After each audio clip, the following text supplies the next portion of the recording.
विनोद मेहरा ने अमर प्रेम, घर, जानी दुश्मन, नौकर बीबी का जैसी करीब 100 बेहतरीन फिल्मों में काम कर बड़ा नाम बनाया। लेकिन उनकी निजी जिंदगी हमेशा ट्रेजेडी से भरी रही।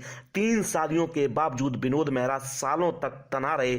70 के दशक के सबसे हैंडसम हीरोज में गिने जाने वाले विनोद मेहरा अगर आज जिंदा होते तो 79वां जन्मदिन मना रहे होते। लेकिन अफसोस की महज 45 साल की उम्र में हार्ट अटैक आने से उनका निधन हो गया। विनोद मेहरा अपने इकलौते बेटे का चेहरा तक नहीं देख सके, जिसका जन्म उनकी मौत के 8 महीने बाद हुआ था।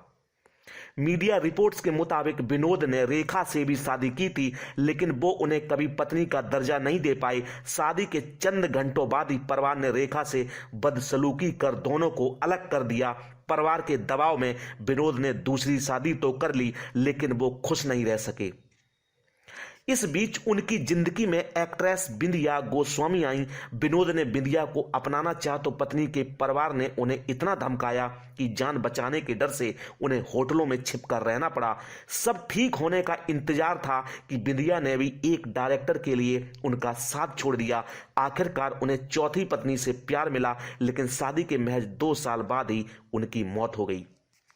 नमस्कार दोस्तों, आपका स्वागत है हमारे चैनल ग्लोबल थॉट में। एक बार फिर ग्लोबल थॉट में आज की स्टोरी विनोद मेहरा की। तो देर किस बात की, कीजिए हमारे चैनल को लाइक और सब्सक्राइब और जानिए 70 के दशक के सबसे हैंडसम हीरोज में गिने जाने वाले विनोद मेहरा के जीवन की कहानी को।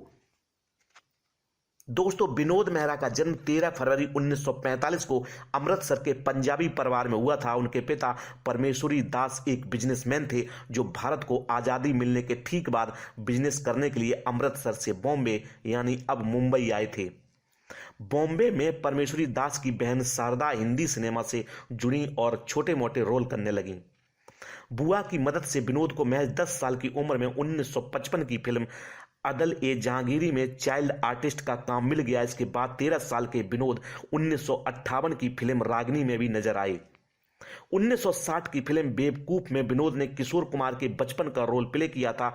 बतौर चाइल्ड आर्टिस्ट काम करते हुए भी विनोद ने बॉम्बे में रहकर सांता क्रूज स्थित Sacred Heart Boys High School से पढ़ाई पूरी की और फिर सेंट जेवियर कॉलेज में बैचलर डिग्री लेने के लिए दाखिला ले लिया।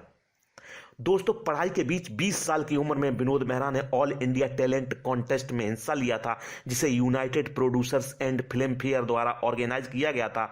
देश भर के 10,000 युवाओं ने इस कंपटीशन में हिस्सा लिया था। 10,000 लोगों को पीछे छोड़कर राजेश खन्ना ने इस कंपटीशन में जीत हासिल की और विनोद मेहरा ने उन्हें कड़ी टक्कर देकर दूसरा स्थान हासिल किया।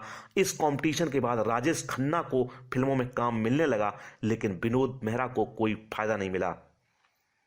दोस्तों, एक दिन विनोद मेहरा अपने कुछ दोस्तों के साथ मुंबई के मशहूर गेलॉर्ड रेस्टोरेंट में बैठे हुए थे, जहां उन पर मशहूर डायरेक्टर रूप के शौरी की नजर पड़ गई। रूप के शौरी ने उन्हें अपने दफ्तर बुलाया और उन्हें 1971 की फिल्म एक थी रीटा में कास्ट कर लिया। 1971 में रिलीज हुई ये फिल्म जबरदस्त हिट रही, जिससे विनोद को पूरे देश में पहचान मिल गई। यहां से विनोद मेहरा ने बतौर हीरो करियर की दूसरी पारी शुरू की। आगे वो पर्दे के पीछे ऐलान, अमर प्रेम, लाल पत्थर जैसी फिल्मों में नजर आए। हालांकि उन्हें स्टारडम 1973 की फिल्म अनुराग से मिला। लगातार फिल्मों में नजर आए हुए विनोद मेहरा अपने 20 साल के एक्टिंग करियर में करीब 100 फिल्मों में नजर आए। विनोद मेहरा 1971 में रेखा के साथ फिल्म ऐलान में नजर आए थे। ये एक फिक्शनल फिल्म थी जिसमें एक ऐसी रिंग का इस्तेमाल किया गया था जिसके जरिए इंसान अदृश्य हो जाता था। यही कॉन्सेप्ट अनिल कपूर की मिस्टर इंडिया में इस्तेमाल किया गया था। इस फिल्म में रेखा को एक स्मार्ट वॉच का इस्तेमाल करते हुए देखा गया था, जिसके जरिए वो कॉलिंग करती हैं। जबकि 70 के दशक में स्मार्ट वॉच का इन्वेंशन नहीं हुआ था। इस फिल्म की रिलीज के 27 साल बाद यानी 1998 में स्टीव मैन ने स्मार्ट वॉच का इन्वेंशन किया। आजकल स्मार्ट वॉच कॉलिंग आम है, लेकिन उस दौर में हैरानी की बात थी। दोस्तों, आपको बता दें कि फिल्म ऐलान की शूटिंग के दौरान रेखा और विनोद मेहरा एक दूसरे को पसंद करने लगे। दोनों ने 70 के दशक में सीक्रेट शादी भी की थी। यासर उस्मान द्वारा रेखा पर लिखी गई biography Rekha the untold story में लिखा गया है कि रेखा और विनोद मेहरा ने कोलकाता में शादी की थी। शादी के बाद विनोद मेहरा रेखा को बॉम्बे ले आए थे, लेकिन जैसे ही वो उन्हें घर ले आए तो घर वालों ने शादी को कबूल करने से साफ इनकार कर दिया। बायोग्राफी के मुताबिक जैसे ही रेखा ने विनोद की मां के पैर छूने चाहे तो उन्होंने रेखा को धक्का दे दिया और फिर गुस्से में चप्पल से मारने लगी। मां ने दोनों को घर से जलील करके निकाल दिया और दोनों ने शादी तोड़ ली। हालांकि सिमी ग्रेवाल को दिए गए इंटरव्यू में रेखा ने विनोद मेहरा से शादी को अफवाह ठहराया था। दोस्तों, इसके बाद विनोद मेहरा को रेखा से दूर करने के लिए उनके परिवार वालों ने उनकी शादी मीना ब्रोका से करवा दी। मीना एक हाउसवाइफ थी जो मुंबई आकर विनोद के साथ रहने लगी। शादी के कुछ समय बाद विनोद को हार्ट अटैक आया, जिसके लिए उनकी पत्नी को जिम्मेदार माना गया। बीतते समय के साथ विनोद की तबीयत तो सुधर गई, लेकिन उनकी पत्नी से रिश्ते बिगड़ गए।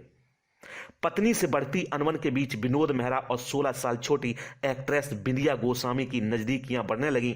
जैसे ही दोनों के रिश्ते की भनक मीना के घर वालों को लगी तो उन्होंने विनोद और बिंदिया को धमकियां देनी शुरू कर दी।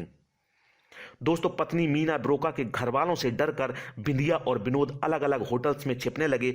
कई दिनों तक लोगों से छिपकर रहते हुए दोनों तंग आने लगे, लेकिन बिंदिया के लिए विनोद किसी भी हद तक जाने को राजी थे।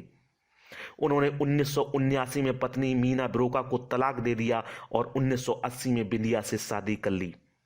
परिवार और ससुराल वालों से लड़ते हुए विनोद मेहरा को जोरदार झटका लगा। 1984 में बिंदिया ने अचानक विनोद मेहरा से तलाक ले लिया और डायरेक्टर जेपी दत्ता से शादी कर ली। जिस बिंदिया के लिए विनोद मेहरा ने सब कुछ छोड़ दिया था, वहीं बिंदिया उन्हें छोड़ गई। इस रिश्ते के टूटने से विनोद मेहरा काफी परेशान रहने लगे थे। विनोद मेहरा ने 1988 को केन्या के ट्रांसपोर्ट बिजनेसमैन की बेटी किरण से तीसरी शादी की। 1988 में विनोद की पत्नी किरण ने बेटी सोनिया को जन्म दिया। दोनों खुशहाल जिंदगी जी रहे थे। दोस्तों, विनोद मेहरा फिल्म मेकर बनना चाहते थे। उन्होंने 90 के दशक के आखिर में ऋषि कपूर, श्रीदेवी, अनिल कपूर को कास्ट कर फिल्म गुरुदेव प्रोड्यूस की और उसे खुद डायरेक्ट भी किया। स्टार कास्ट की डेट्स न मिलने पर फिल्म टलती गई, जिससे इसका बजट बढ़ने लगा। इससे विनोद को आर्थिक तंगी का भी सामना करना पड़ रहा था, जिससे वो परेशान रहने लगे थे। आखिरकार 1990 में फिल्म की शूटिंग आधी हो चुकी थी, लेकिन इसी बीच 30 अक्टूबर 1990 को हार्ट अटैक आने से उनका निधन हो गया। विनोद मेहरा की मौत के बाद फिल्म गुरुदेव का डायरेक्शन राज सिप्पी ने किया था। यह फिल्म विनोद मेहरा की मौत के 3 साल बाद यानी 1993 में रिलीज हुई थी। विनोद मेहरा की फिल्में पत्थर के फूल, इंसानियत और औरत औरत औरत भी उनकी मौत के बाद रिलीज हुई थी।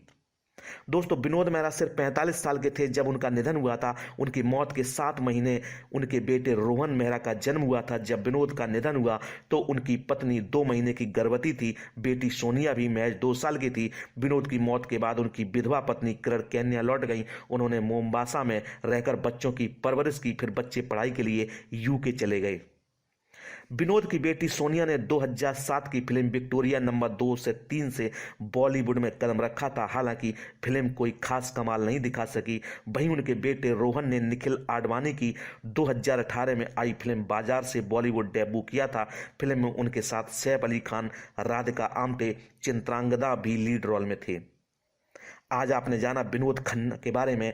आप क्या सोचते हो आज की स्टोरी के बारे में? कमेंट बॉक्स में कमेंट करके जरूर बताएं। और अगर मेरे द्वारा दी गई स्टोरी आपको अच्छी लगती है तो मेरे चैनल को लाइक, शेयर और सब्सक्राइब करना ना भूलें। धन्यवाद।